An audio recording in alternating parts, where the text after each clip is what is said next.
आणि आता बातमी येते कोल्हापूरमधून। गोकुळ दूध संघाच्या प्रोडक्ट्सना हलाल सर्टिफिकेट मिळालेले आहे। तूप, लोणी आणि दूध पावडर प्रोडक्ट्ससाठी हलाल सर्टिफिकेट मिळालेलं आहे।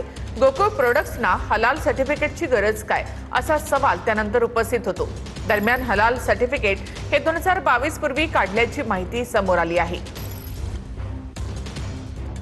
काल माहिती घेतली अशा पद्धतीने चुकीच्या पद्धतीने आपल्याला गोकुळा अनेक दिवसापासून अझरबैजान आणि आखाती देशामध्ये आपण तूप लोणी पाठवतो।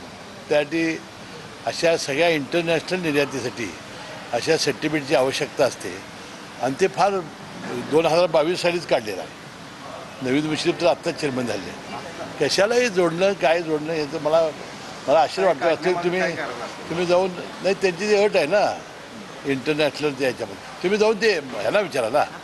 हलाल सर्टिफिकेट हे संविधानामध्ये मान्य आहे का? कोल्हापूरच्या देशाच्या कोणत्याही कायद्यामध्ये हलाल सर्टिफिकेटला प्रमाणपत्राला किंवा पद्धतीला मान्यता नसताना मग हे आणण्याचं कारण काय? आणि गेल्या 60 वर्षामध्ये गोकुळला गरज नसताना आत्ता हलाल सर्टिफिकेट मागच्या वर्षी कसं काय अप्लाय केलं गेलं?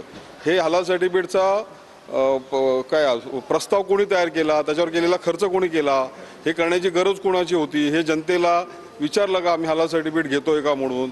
हलाल सारखं ज्यांना संवेदनात्मक स्थिती आहे, संवेदनशील विषय आहे, असा विषय करताना कोणाला विचार